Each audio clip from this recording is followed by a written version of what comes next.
Dan waktu saya masuk ke rumah orang itu, si dukun ini lagi teriak-teriak gitu loh Mas, ampun ampun ampun gitu kan. Kayak orang ketakutan. Kayak orang ketakutan, kayak orang merasa berdosa atau gimana lah ya. Dan kondisi fisiknya juga gimana ya, kayak apa ya, Mengenaskan gitu Mas. kayak habis kena kebakar gitu loh Mas. Melepuh-melepuh gitu Mas. Jadi dia mungkin teriak-teriak itu dia minta tolong atau merasa kesakitan barangkali ya. Dan anehnya waktu Assalamualaikum warahmatullahi wabarakatuh. Selamat pagi, selamat siang, selamat sore, dan selamat malam teman-teman ekspedisi kuburan dimanapun kalian menonton channel ini. Masih dalam segmen Para Talk bersama saya Jarod Alvaro dan tentunya Mas Danu ya. Kali ini Mas Danu akan menceritakan tentang temanya tentang tanah ya Mas ya. Jadi dalam cerita ini nanti Mas Danu menceritakan tentang kendala dari seseorang yang sebut saja namanya Pak Suryo ya Mas Danu ya. Suryo. Jadi Pak Suryo ini punya tanah di sebidang tanah yang agak luas lah katakanlah luas ya. Dia ini pada suatu titik dia ingin nih ngejual asetnya, tapi dia mengalami kesulitan-kesulitan, berbagai hambatan yang kaitannya sangat mistis sekali Mas Danu ya. Jadi banyak sekali calon-calon pembelinya yang akhirnya memilih untuk mundur ketika transaksi hampir atau nyaris deal nih. Jadi menarik banget nih, apa aja sebenarnya kendala-kendala yang terjadi selama proses transaksi jual belinya nih Mas Danu ya. Jadi untuk cerita selengkapnya setelah opening yang satu ini.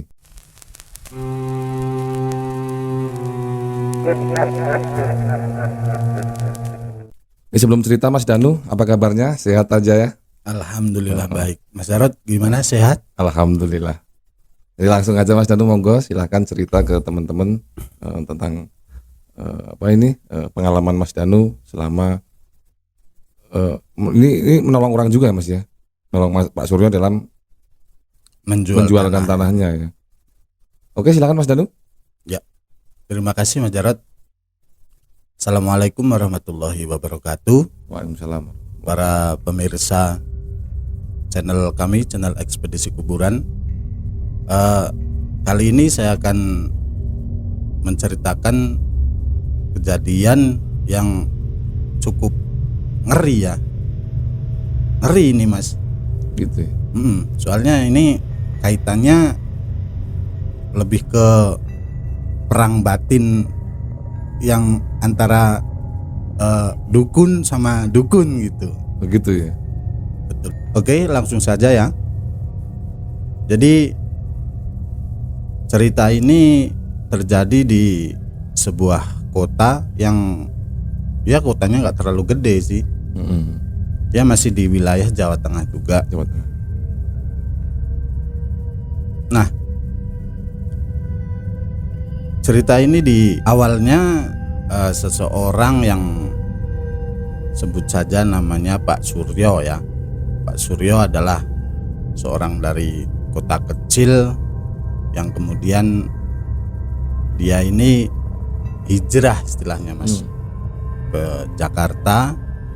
Dia mencoba peruntungan di sana dan alhamdulillah menurut cerita dari beberapa warga ya, di sana dia cukup sukses Sukses ya. setelah beberapa tahun dia mengalami perubahan yang cukup drastis. Dan dengar-dengar sih di sana dia usaha seperti warteg gitu loh Mas. Warteg. Dan laris pastinya ya. Betul, dia sampai buka beberapa cabang di sana. Jadi ceritanya gimana nih Mas, awal mulanya kok dia dulunya dia belum sukses ya ketika dia berangkat ke Jakarta ya. Pada akhirnya dia punya beberapa tanah di situ kan yang cukup luas. Betul. Itu gimana nih awalnya Mas? Nah, jadi dengan kesuksesan si Pak Suryo ini, tetangga-tetangganya itu ketika ada kesulitan, mereka itu nggak segan-segan istilahnya ngadu curhat sama Pak Suryo ini. Gitu. Awalnya dari seorang tetangganya ya, yang sebut saja namanya Pak Toto. Jadi waktu itu Pak Toto punya masalah tentang keuangan karena anaknya mau melanjutkan sekolah. Tapi keadaan ya mungkin Pak Toto masih punya masalah keuangan begitu. Jadi Pak Toto ini memberanikan diri untuk menghubungi Pak Suryo, untuk meminta tolong, istilahnya untuk membeli sebidang tanah miliknya. Dari Pak Toto ini kemudian beberapa tetangga juga. Nah, setelah Pak Toto istilahnya dia berhasil membuat Pak Suryo membeli tanahnya, kemudian beberapa tetangga juga melakukan hal yang sama. Gitu. Artinya, nah kebetulan tanah-tanah yang dibeli sama Pak Suryo ini letaknya itu berdekatan dengan lokasi pertama punya Pak Toto gitu loh. Jadi masih satu ngumpul betul Mas. Dan tinggal di desa gitu ya Mas. Dan ini kan lokasinya memang nggak jauh sih dari istilahnya jalan utama, jalan raya gitu. Jalan raya. Tapi waktu itu kan katanya jalan itu kan belum aspal gitu Mas, masih jalan biasa gitu loh. Coba itu akses utama untuk lalu lalang orang itu ya di desanya itu. Betul. Jadi memang jalan itu jalan yang penghubung antara kecamatan lah seperti itu. Nah, hari berganti hari di situ terdengar oleh Pak Suryo ada rencana kalau jalan itu sama pemerintah setempat mau dijadikan sebagai jalan utama, istilahnya seperti jalan lingkar gitu loh Mas. Gitu. Jadi harus ngelewati tanah yang dimiliki Pak Toto ini. Betul. Nah, otomatis dengan keadaan yang seperti itu harga tanah yang dibeli sama Pak Suryo otomatis harganya jadi melambung tinggi. Nah, mendengar berita ini, Pak Suryo berniat ingin menjual tanah yang sudah dibeli dari beberapa tetangganya. Karena mungkin ya menurut cerita dari beberapa orang, Pak Toto sudah merasa betah tinggal di Jakarta. Jadi dia selama ini beli tanahnya bukan untuk ditinggali ya, cuma untuk investasi aja ya, sambil nolongin orang tetangga-tetangganya. Lebih tepatnya nolongin orang gitu lah Mas. Aja ya. Nah, dengan kondisi yang seperti itu, otomatis para pengusaha di bidang properti yang ada di kota asal tempat Pak Suryo ini kan berusaha mengincar tanah yang dipikir sangat strategis gitu loh Mas. Karena pada nantinya kan akan jadi jalan raya begitu kan? Ya, betul. Ini kalau boleh tahu nih Mas Danu, jadi kondisi tanah ini dia berupa tanah aja atau udah ada tanaman-tanaman apa? Itu gitu? sawah itu Mas. Oh, sawah, berupa sawah. Sawah. Ada yang ngelola juga di situ? Nah ini, jadi ceritanya memang dimulai dari sini Mas. Jadi ketika Pak Suryo itu beliau sudah mulai membeli tanah, kemudian merasa sudah nggak bisa kan istilahnya untuk ngontrol atau mengawasi lahannya kan, otomatis dia meminta kepada salah seorang tetangganya yang di situ masih saudara sih, tapi agak jauh gitulah, untuk mengelola. Dan dari hasil istilahnya ngelola sawah itu, istilahnya sebagai bayaran saudaranya itu gitu loh. Hasilnya untuk si yang ngelola semuanya gitu. Semuanya. Kalau misalnya katanya sih kalau ada hasilnya ya, misalnya Pak Suryo mau dikasih, oke, kalau misalnya nggak dikasih juga nggak apa-apa gitu. Yang penting lahannya itu ada yang ngerawat begitu. Jadi kalau keluarga intinya semua udah ke Jakarta semua? Sudah ke Jakarta semua. Nah, ceritanya mulai dari sini, Mas. Jadi suatu ketika ada seorang pengusaha ya yang berniat ingin membeli lahan punya Pak Suryo. Nah, nggak tahu kenapa nggak lama setelah istilahnya transaksi sama si Pak Toto ini, walaupun di situ katanya sih sudah ada. Lah yang ngelola tanah itu siapa Mas itu Mas? Itu namanya Pak Giman ya. Mbak gimana? Masih family juga ya, jauh tapi. Katanya sih begitu, masih saudara yang jauh juga. Nah ini kan Pak Suryo selaku pemilik tanah kan tinggalnya praktis di Jakarta terus ya Mas. Dia nyaris nggak pernah pulang kan ya. Jadi untuk urusan transaksi tawar menawar tanah tersebut diserahkan ke siapa? Nah ini jadi pada awalnya memang Pak Suryo itu setelah mendengar kabar kalau tanahnya itu bakal jadi lahan lokasi yang sangat strategis, dengan begitu Pak Suryo juga meminta sama Pak Giman ya untuk istilahnya kalau ada yang misalnya berminat sama tanahnya diserahkan sama Pak Giman. Bisa lewat Pak Giman langsung sekalian. sama Pak Giman. Nah suatu ketika ada salah seorang pengusaha properti ya yang mungkin tertarik dengan lahan punya Pak Suryo ini. Setelah tanya-tanya lantas ketemu sama Pak Giman.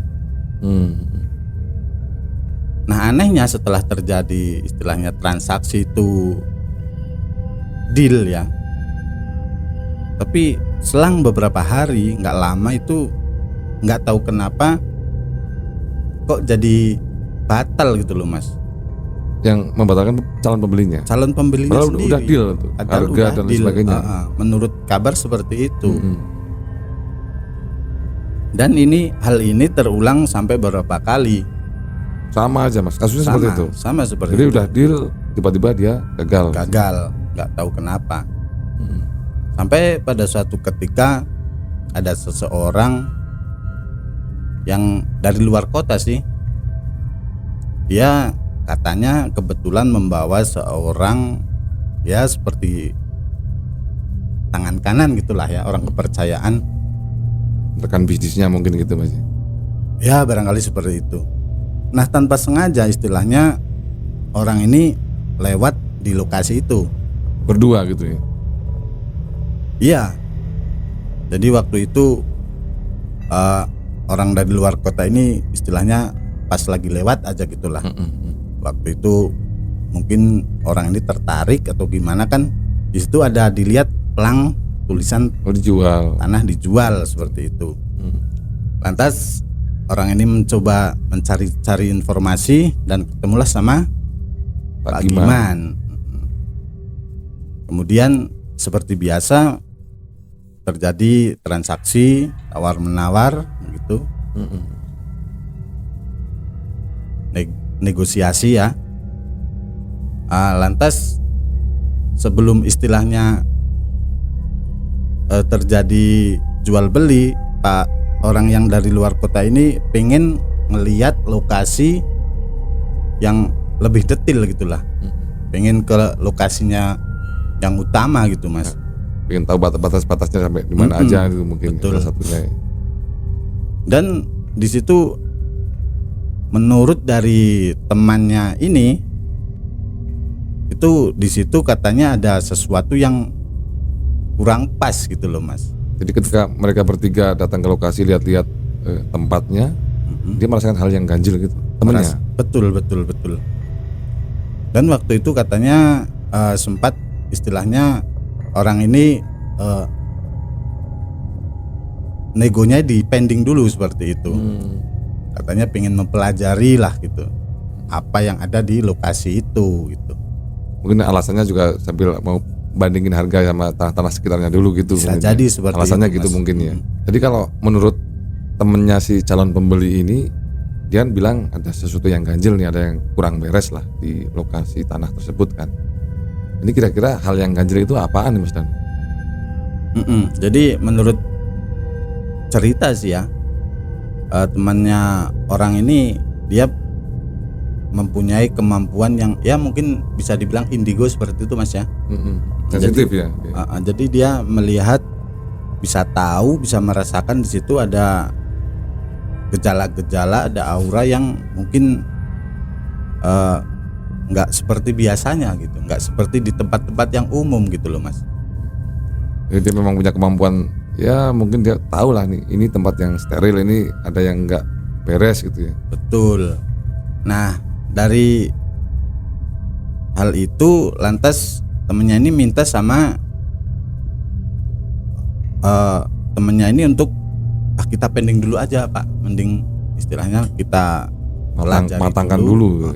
Kita pelajari dulu apa benar yang saya rasakan di sini itu sesuai sama perkiraan saya gitu loh. Dan betul saja ya Mas, setelah beberapa hari istilahnya orang ini mencoba bertanya-tanya ke paranormal atau ya paranormal gitu aja lah ya. Dan betul saja memang di situ ada sosok penunggu yang menurut paranormal tersebut sifatnya itu memang galak gitu loh Mas. Jadi katanya sih kalau ada seseorang yang mencoba memasuki ke areanya dia nggak segan-segan istilahnya sampai melukai gitu loh Mas. Jadi bisa nyerang juga ya. Bisa nyerang juga. Ini kalau boleh tahu nih Mas Danu, dia ini si makhluk ini yang ada di propertinya Pak Suryo ini, dia memang sejak awalnya udah ada di situ atau itu memang dibikin-bikin orang, ditanam sama orang? Gitu ya. Jadi kalau menurut saya sih, setelah saya pelajari ya, itu memang dulunya di situ tempat steril aja sih Mas. Biasa aja, aman-aman aja. Nah di sini kan adanya makhluk itu karena sebenarnya Pak Giman ini karena merasa dirinya sudah nyaman, kemudian sepertinya itu Pak Giman merasa nggak ikhlas gitu loh kalau tanah itu sampai dijual ke orang itu, otomatis Pak Giman ini kan jadi kehilangan mata pencaharian. Betul. Motivasinya itu mungkin. Motifnya seperti itu. Jadi dalam kasus ini bisa dikatakan Pak Giman ini yang pelakunya. Betul Mas. Melewat sosok paranormal ya. Lewat bantuan dukun gitu ya. Kalau Pak Giman sendiri kan basicnya dia petani biasa. Petani biasa umumnya gitu ya.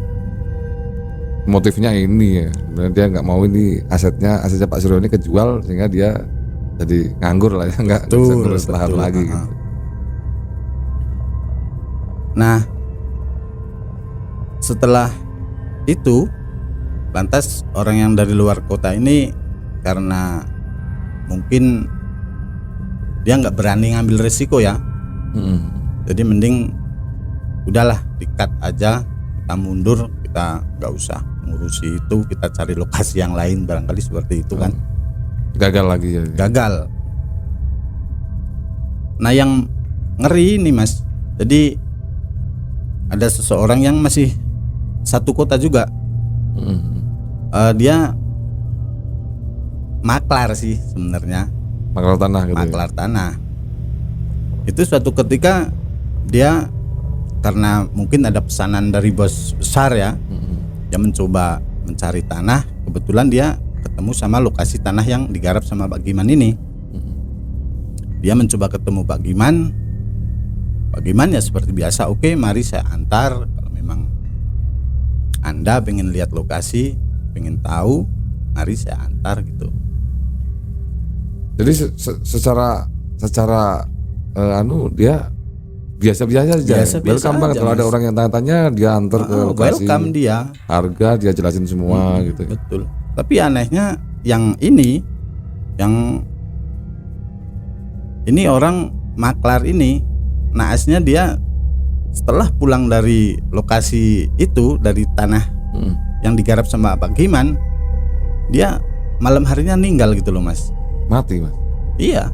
Secara wajar atau nggak wajar kayak menurut Mas Danu, setelah Mas Danu Gitu ya. akhirnya turun Iya, kan? kalau menurut saya memang nggak wajar sih. Nggak wajar karena efek itu tadi ya, yang Karena makhluk efek yang makhluk disengaja yang itu, ditanam betul. di situ. Sampai segitu ganasnya Mas ya. Dan hal ini terulang sampai beberapa kali, Mas. Setelah kejadian dari maklar itu juga sempat saya dengar ada beberapa orang juga yang mencoba melihat lokasi tersebut, dan setelah pulang dari situ sampai di rumah nggak lama, nggak sampai 1 hari lah biasanya langsung meninggal gitu. Kan gitu, ada sesuatu hal yang nggak masuk akal. Jelas itu Mas. Yang pasti orang baru pulang dari situ nggak sampai sehari, nggak sampai semalam, pasti langsung udah meninggal gitu aja. Jadi setelah mendengar ceritanya Mas Danu barusan kan, ada nih beberapa maklar yang negosiasi ya dengan Pak Wagiman terkait tanah. Dan akhirnya nggak selang 1 hari meninggal kan. Jadi Mas Danu ini bisa nggak mengonfirmasi tentang meninggalnya si para maklar ini? Dan Mas Danu ini tahu dari mana kalau para maklar ini akhirnya meninggal nih ketika dia selesai bernegosiasi dengan Pak Wagiman nih Mas Danu? Oke. Ini menarik banget nih. Jadi memang suatu ketika ya, kebetulan saya juga ada kenalan seorang yang profesinya maklar gitulah, maklar tanah itulah ya. Jadi waktu itu dia langsung nyamperin saya gitu Mas. Dia coba nanya-nanya, Mas, saya itu dapat ini, ada bos besar lah ya, dia pengen bikin SPBU gitu. Dia coba cari lokasi, dan saya itu ada pandangan lokasi gitu loh Mas, bagus, strategis, dekat jalan raya gitu. Nah tapi menurut kabar itu agak ngeri juga, jadi saya nggak berani kalau datang ke sana. Ngeri yang gimana nih Mas Dan? Jadi menurut cerita dari teman saya itu, ada beberapa ya sebelum dia, teman-teman seprofesinya juga. Jadi istilahnya setelah nego sama Pak Wagiman gitu, ya gitu Mas, orangnya ninggal gitu loh. Jadi si maklar temannya Mas Danu ini juga dia ngincer yang lokasi yang sama dengan teman-temannya yang akhirnya meninggal itu. Nah waktu itu kan istilahnya mungkin sih ya, ini dugaan saya, seseorang yang masuk ke lokasi itu pasti udah kecium sama makhluk yang di situ gitu loh Mas. Tapi kalau dia belum masuk ke lokasi itu ya masih aman-aman aja. Begitu. Tapi namanya maklar kan pasti ketika dia lihat lokasi kan pasti ya harus tahu batas-batas persisnya seperti apa. Otomatis dia harus tahu matangnya seperti apa sebelum dia deal kan. Nah setahu saya makhluk ini memang sifatnya seperti itu. Kalau dia udah mencium bau seseorang di situ, nah itu mangsanya itu udah gitu aja. Pasti diserang Pasti gitu ya. diserang. Dan fatal ya. Ganasnya makhluk itu seperti itu Mas. Jadi gini Mas Danu. Jadi para korban yang akhirnya meninggal dunia ini orang yang sudah benar-benar serius ya, udah deal, udah beneran mau bayar ya sebelum dia ketemu sama Pak Suryo. Ya karena memang makhluk atau jin yang di situ kan istilahnya dia di situ kan sebagai penjaga, dan dia juga kerja atas permintaan dari orang yang mempekerjakan dia. Gitu, sesuai Mas. instruksi Sesuai dukunnya instruksi. mungkin ya. Jadi kalau misalnya ya kalau kita datang ke sana kita nggak ngapa-ngapain juga pasti nggak masalah gitu kan. Intinya di situ jangan sampai ada orang yang membeli tanah itu gitu aja. Jadi kalau ada yang sudah benar-benar serius, itu yang harus pasti itu gitu. ya. Dan waktu itu ya saya juga sempat istilahnya merasa takut juga sih Mas ya. Ketika Mas Danu akhirnya datang ke lokasi juga. Tapi si maklarnya nggak ikut Mas, temannya Mas Danu itu. Ikut. Berani dia ikut. Ya. Dia ikut. Saya ikut sama dia, tapi saya kan ngelihatnya cuma dari jauh gitu loh Mas. Saya belum berani masuk karena saya memang sedikit tahu lah ya, bisa merasakan kalau auranya di situ, wah aura yang ngeri lah pokoknya ya. Hitam banget ya. Itu bukan level saya gitu Mas sebenarnya. Jadi saya cuma survei aja, lihat dari jauh. Saya pikir kayaknya ini bukan level saya, ini saya mesti nyari orang lagi gitu kan.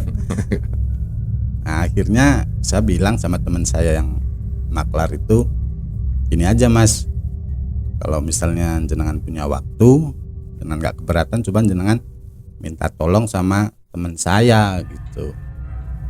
Oke, nggak apa-apa. Terus biasanya teman Mas Danu itu gimana, orang bayaran atau gimana gitu? Ya kalau soal itu nanti jenengan bisa ngomong sendirilah, kan? Iya. Dan kita hari itu juga kita berangkat, memang saya anterin ke Langsung guru ke rumah. saya Oh, gitu kan. gitu. Dia ngobrol terus guru saya sempat ngerjain saya juga sih. Gimana Mas Danu?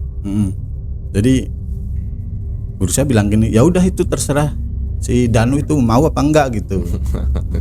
Itu kan, waduh saya pikir gimana dia orang ini? Malah Mas Danu yang suruh mutusin ya. Nah terus beberapa saat kan saya dipanggil sama guru saya itu ke dalam setelahnya. Gimana tadi kamu udah lihat lokasinya seperti apa? Oh iya Pak, saya lihat di sana itu, ngeri juga, itu ada makhluknya yang nunggu di situ tuh. Ya kalau saya bilang sih itu lebih ke ini ya, BK gitu loh, dia suka makan orang gitu loh Pak. Kan ngeri itu bukan level saya kan. Tapi kalau Mas Danu bisa nih mendeskripsikan makhluknya kayak apa Mas bentuknya? Jadi dia tinggi, gede Mas ya, rambutnya panjang, dia punya taring gitu loh Mas. Gitu. Matanya merah, Gede gitu ya. gede ya. Makhluknya. Ya kalau gedenya sih nggak gede-gede amat ya. Cuman namanya jin kan, dia bisa jadi gede, bisa jadi kecil. Tapi yang jelas ciri khasnya itu dia punya taring. Punya taring. Ini aku mau nanya agak miring sedikit sih Mas Danu. Jadi kenapa ya kalau setan di tempat kita ini di Indonesia ini perwujudannya mesti ya kalau nggak pocong, kuntilanak kan, awut-awutan kayak gitu, bajunya lusuh. Kalau nggak genderuwo yang rambutnya juga gimbal kayak gitu Nggak kan. pernah sisiran gitu Mas ya. Jelas nggak pernah sampoan. Kok beda sama setan-setan yang hidupnya di Eropa sana kan? Mereka kan keren-keren. Dia pakai jas Pakai gitu ya. jas, bersih, ganteng-ganteng. Itu mereka sadar fashion kan. Ini kenapa nih Mas Danu? Kenapa kita kok peradabannya kok kayaknya kalah terus gitu? Bahkan di dalam dunia setan juga kita kalah jauh banget nih. Ya Nggak kalau monis banget kan. kalau saya boleh jawabnya agak ngawur juga sih. Sebenarnya gini Mas, kalau saya bisa nyuruh itu setan, ya mesti tak suruh pakai baju yang bersih lah gitu. Nyalon-nyalon juga ya. Tapi sebenarnya gini Mas ya, barangkali ya, jadi masyarakat kita kan jadi lebih tepatnya gini, jin itu kan dia bisa membaca pikiran kita kan. Lah kebanyakan masyarakat kita kan menggambarkan kalau sosok setan itu pastinya yang serem, Serem-serem lusuh-lusuh gitu ya. lusuh, kan, kotor, darah gitu kan, nggak ada yang necis lah gitu kan. Iya bener. Jadi jin itu kan dia berusaha masuk ke dalam alam pikirannya manusia, bagaimana manusia itu bisa takut sama dia. Mungkin tepatnya seperti itu. Masuk akal banget. Jadi untuk setan-setan di Indonesia jangan minder ya. Terus gimana lagi? Kita menarik nih Mas Danu. Kembali ke track lagi nih. Oke. Cerita awal. Terus mendengar penuturan Mas Danu, respons gurunya Mas Danu gimana? Jadi waktu itu kan saya dipanggil ya ke dalam sama guru saya, terus gimana Danu menurut kamu? Gini Pak, kalau saya sendiri terus terang saya belum mampu lah. Jadi oke, kalau misalnya Bapak bilang oke, ya saya berangkat.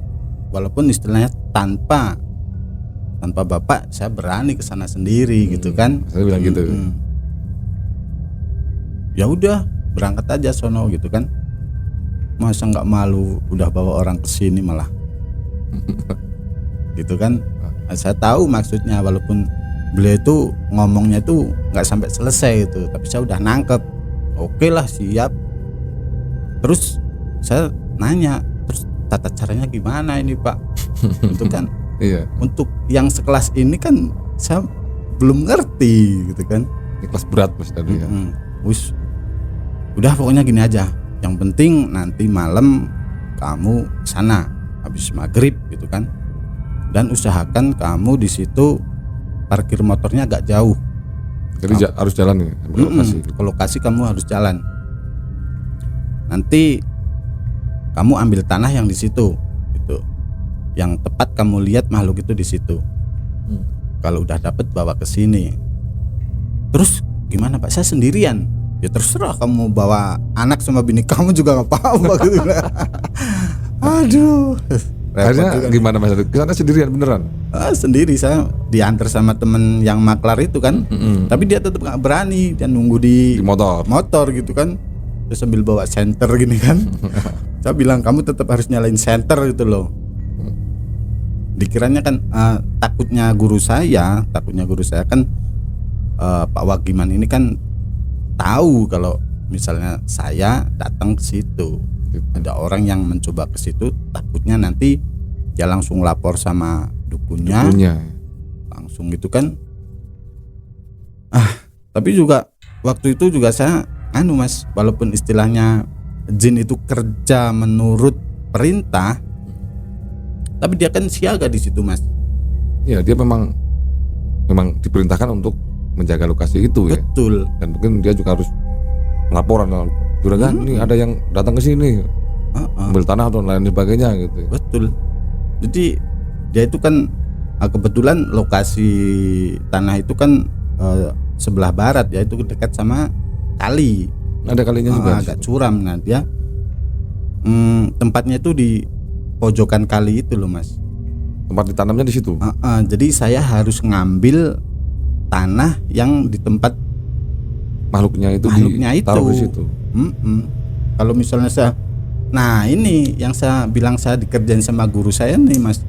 Jadi sebenarnya saya itu pokoknya bisa ngambil tanah yang dari situ sembarang aja. Sembarang itu nggak apa-apa gitu loh.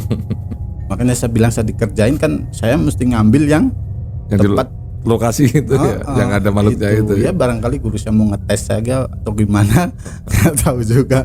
Tapi yang jelas ya itu. Ya baru bapak ini dan gimana gitu, masa kalau misalnya saya dimakan sama itu gimana kan. Tapi ya ada hikmahnya juga. Jadi di situ saya baru tahu istilahnya, walaupun di situ tanpa ada sosok guru saya, tapi alhamdulillah dari kejauhan beliau bisa memantau terus Mas saya. Nggak mungkin lah Mas Danu dilepas gitu aja kan, pasti dikasih pagar lah. Dan di situ memang saya Mas sempat berhadapan-hadapan sama makhluk itu loh. Nah, ketemu langsung ada pada depan. Iya, ketemu langsung. Kan saya harus ngambil tanah yang di situ. Mas Danu gimana sebenarnya Mas? Drodok gini Mas? Tak biasa aja. Ya tahu sendiri lah, namanya orang refleksi orang ketakutan seperti apa kan. bisa saya bayangin sih Mas. Jadi saya sempat pakai beberapa trik sih ya Mas. Jadi saya kan udah sering lah ya ngadepin yang seperti itu, walaupun istilahnya saya nggak ngadepin sendiri. Jadi saya bawa apa itu namanya, kemenyannya. Jadi saya alihkan perhatian si makhluk ini. Pakai kemenyan ini? Pakai kemenyan. Dibakar? Saya bakar kemenyan itu, terus saya jalan muter. Ya agak lari sih, saya takutnya kan sampai kemenyan itu habis gimana? Dia balik lagi ke situ kan, seperti kucing-kucingan gitu. Saya bakar di sana sekitar 10 meter ya. Habis itu saya lewat yang agak curam gitu, saya turun lari langsung saya ambil, saya lari lagi ke jalan raya gitu Mas. Balik ke arah motornya lagi. Aman Mas Danu? Aman, alhamdulillah aman, alhamdulillah. Ini kemenyannya yang mahal mungkin ya, jadi tahan lama. Gak tahu juga. Nah, barangkali doanya ini Mas. Bener masuk. Nah setelah kejadian itu, saya sama teman saya yang maklar ini langsung istilahnya keesokan paginya ketemu sama Pak Wagiman kan. Gimana Pak? Terus ini bos saya serius mau beli ini buat SPBU gitu kan. Oke, nggak apa-apa. Terus Pak Wagiman ini menawarkan ngasih harga ya, ini dari Pak Suryo, beliau mau menjual sekian gitu kan. Terus di situ istilahnya udah deal lah ya, Deal harga udah masuk. ada hitam di atas putih, tapi itu belum resmi istilahnya seperti itu kan. Masih harus ke Pak Suryo dulu, harus ke bosnya teman saya yang maklar itu kan. Yang jelas di TKP udah clear ya, harga sekian. Udah ada setuju gitu ya. Betul. Negosiasinya udah matang jadi. Udah gitu. mateng. Nah di situ malam harinya teman saya yang maklar ini Mas, yang sempat istilahnya ya ketakutan gitu kan. Dia waktu itu sekitar jam 7 ya. Waktu itu saya masih dengar suara azan Isya itu ya. Dia nelpon saya katanya, "Oh ya Mas Danu, saya takut nih di rumah saya rasanya wah nggak beres ini," gitu kan. Gitu. Lah kan saya kebingungan Mas. Saya langsung telepon sama guru saya kan, "Pak gimana ini di Pak Ijo itu?" Telepon saya katanya gini, "Udah nggak apa-apa." Jadi emang itu salah satu jenis serangan juga Mas ke Serangan Mas juga. Nah tanpa setahu saya istilahnya guru saya itu sudah ngasih sesuatu sama teman saya ini tanpa pengetahuan teman saya. Jadi kayak istilahnya ada yang ngawal gitulah ya. gitu. Tapi aura itu kan tetap Kerasa ya. dia takut. Harus itu auranya kan gede banget itu Mas. Nah, ini kalau boleh tahu nih, Mas Danu kan tadi sempat ambil nih tanah nih. Itu sama gurunya Mas Danu buat apa nih Mas?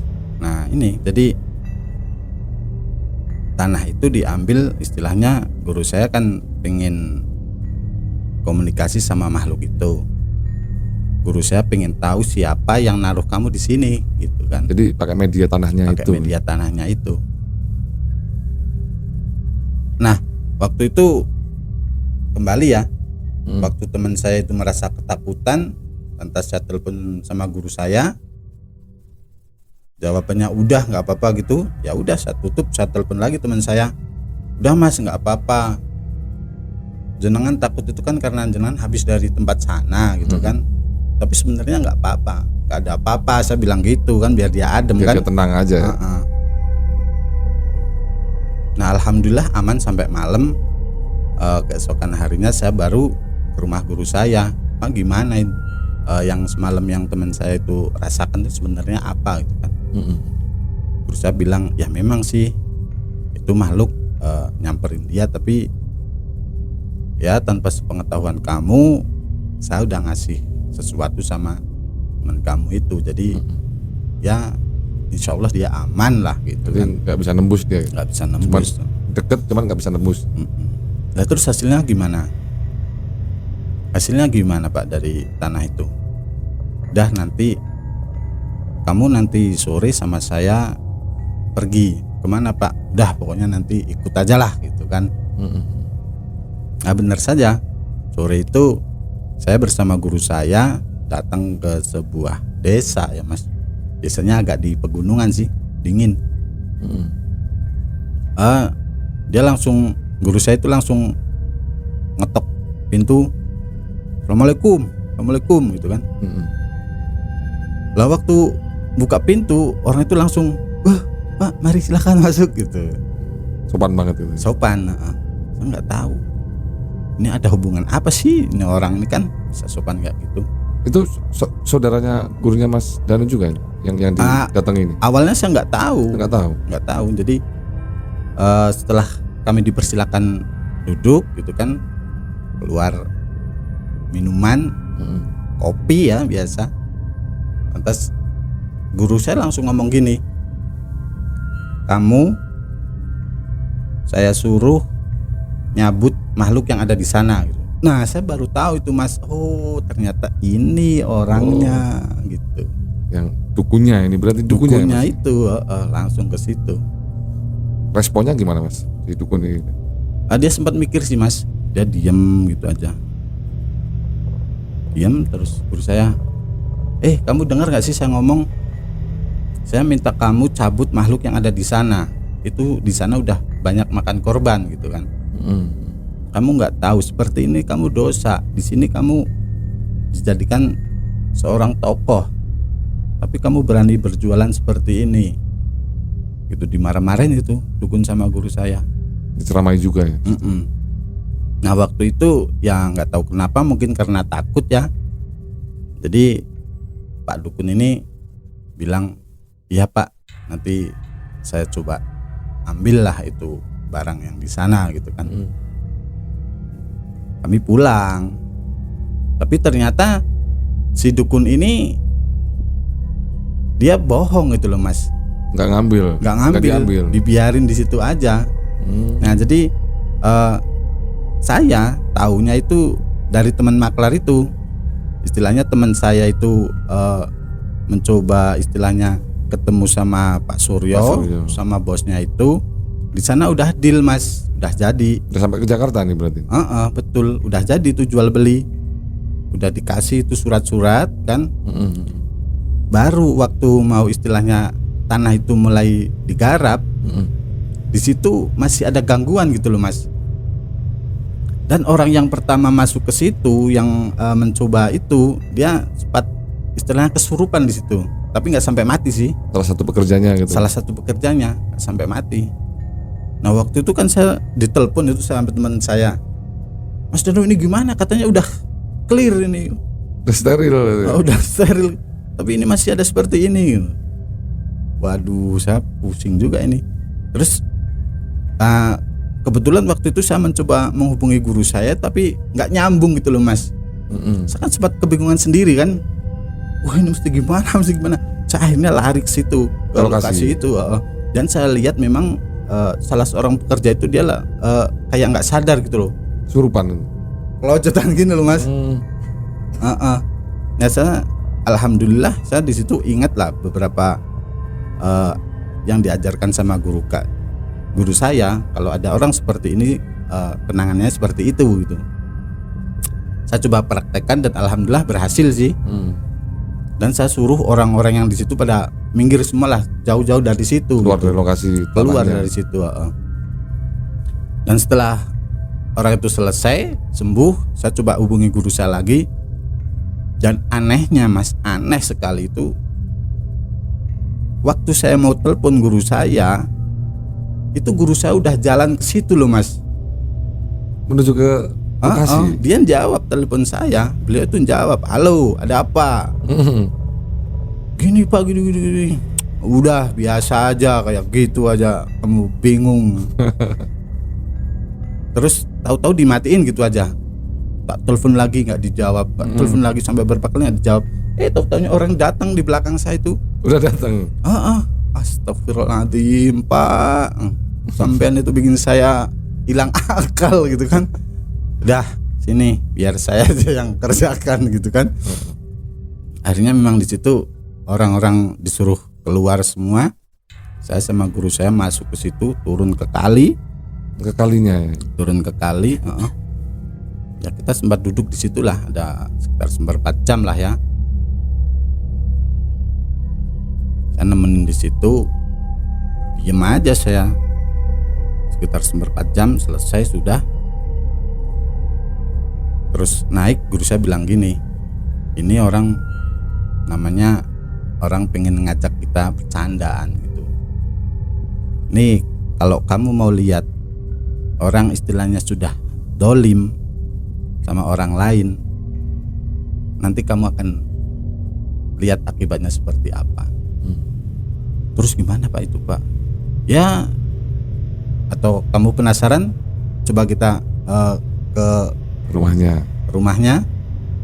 Oke Pak, ayo kita lihat. Saya kan penasaran banget gitu Mas ya. Dan waktu saya masuk ke rumah orang itu, si dukun ini lagi teriak-teriak gitu loh Mas. Ampun gitu kan.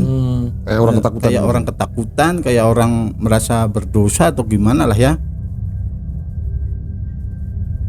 Dan kondisi fisiknya juga gimana ya, kayak apa ya? Mengenaskan gitu. Kayak habis kena kebakar gitu loh Mas. Melepuh-melepuh gitu Mas. Jadi dia mungkin teriak-teriak itu dia minta tolong atau merasa kesakitan barangkali ya. Dan anehnya waktu kami ya, saya dan guru saya masuk ke rumah itu, si dukun ini langsung istilahnya nyamperin sama guru saya langsung, aduh Pak ampun gitu. Bilang gitu dia. Nah mendengar rintihan dan permintaan tolong dari si dukunnya yang jahat ini, respons gurunya Mas Danu gimana? Apa respon yang ditunjukkan sama Mas? Ya seperti biasa, guru saya kan orangnya santai ya. Dia cuma bilang gini, dia bilang, baru kemarin kamu saya peringatkan, saya suruh kamu ambil barang itu, ternyata kamu bohong sama saya. Saya udah bilang makhluk yang kamu tanam di situ udah banyak makan korban. Itu karena ulah kamu. Ampun Pak, pokoknya saya minta ampun, saya minta maaf. Guru saya bilang gini, kalau kamu mau minta maaf, kamu jangan minta maaf sama saya, kamu harusnya tobat gitu kan. Minta ampun sama Allah gitu ya. Tentunya kamu harus tobat, minta ampun sama Allah. Dan kalau kamu mau menebus dosa-dosa kamu, setelah hari ini kamu datang ke rumah saya gitu kan. Dan di situ istilah penebusannya itu ya agak berat sih Mas. Penebusan yang bagaimana nih Mas?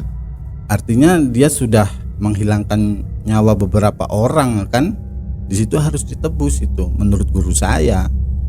Dia jadi harus istilahnya menghidupi beberapa orang yang katakan di bawah garis kemiskinan itu selama minimal 3 bulan. Begitu. Itu terhitung 4 orang Mas ya, yang sudah kemakan sama dia. Korbannya ada 4 orang. 4 orang selama 3 bulan gitu. Dia harus menanggung hidup anak istrinya. Gimana, kamu sanggup nggak? Iya Pak, saya sanggup gitu. Sambil nangis gitu ya. Sambil nangis dan ini tangannya itu kayak bakar itu Mas, ngeri.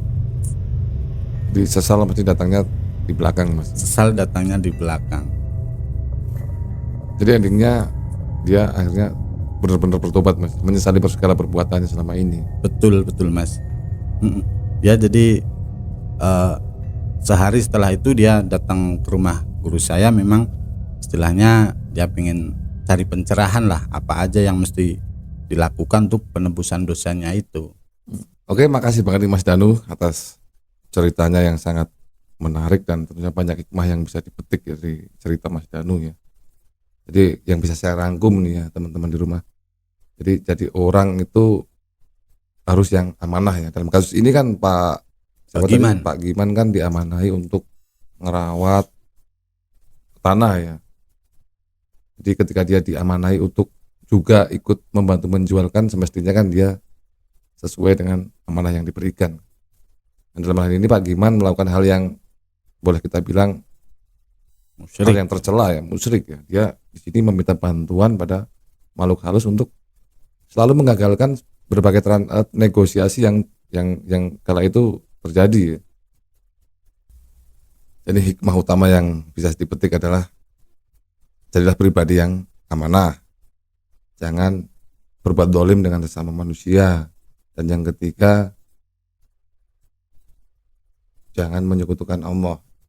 Jadi perbuatan Pak Giman dan dukunya ini dia sama aja udah triple combo nih pelanggarannya ya. Jadi dia udah melanggar tiga ketentuan yang sudah saya sebutkan tadi teman-teman. Jadi sudah nggak amanah, dia dolimnya bukan main sama makan korban ya. Yang ketiga dia melakukan perbuatan yang musyrik. Jadi dosa besar nih lah. Udah gitu aja, terima kasih Mas Danu atas cerita-cerita yang sangat menarik. Kita nantikan lagi cerita lainnya insyaallah. Jadi kita closing aja. Terima kasih telah setia menonton kami di segmen Paratalk bersama saya Jarod Alvaro dan Mas Danu. Jangan lupa like dan subscribe untuk menjaga asupan horor kalian tetap terjaga. Assalamualaikum warahmatullahi wabarakatuh.